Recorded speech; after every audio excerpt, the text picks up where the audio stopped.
Okay, now I'm going to receive my allergy injection, and in my office we have implemented a protocol that we feel really makes this treatment as safe as we can possibly think of, Michelle, right? And it begins by having the person who's going to receive the injection fill out a short, brief questionnaire that basically asks them a number of questions as to whether they're having any health issues like asthma symptoms that might not make it optimal or safe for them to receive the injection at that time.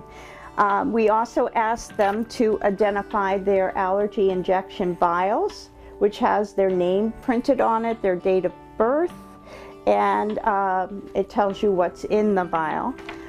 So as part of our safety pre-injection checklist, we have a questionnaire that's filled out.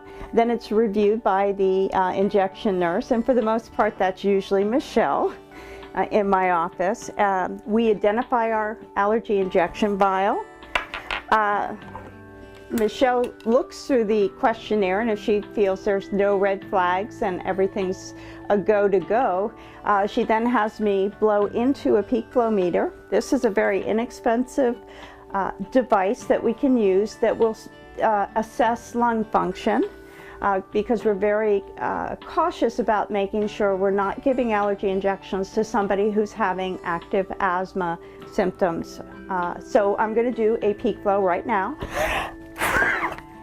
And I did a record-breaking 520. Michelle's going to question this because normally I blow 450 and this seems too high for me, so I'm going to do this again.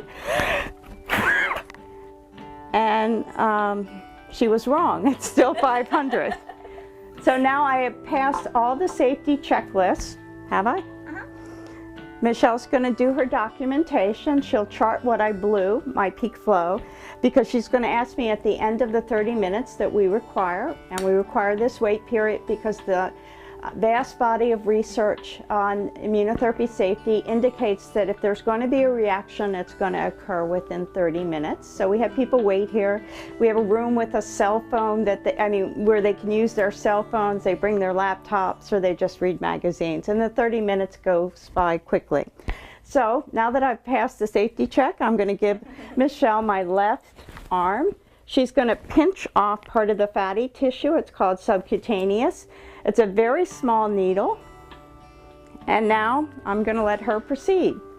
And you can watch my face to see if I flinch, and I guarantee you I won't because it's not painful. It's almost like, did you do it yet? And that's an allergy injection. So it's not painful, it's safe, providing that appropriate precautions are taken, and it's very effective. As I said, since I've been on treatment, I have not used my nasal steroid medications, even though I still live in my somewhat dusty environment. And it's a very effective treatment. Again, 2 phases. You've got the build-up phase. That's where you do have to come in frequently to build up to that therapeutic target dose.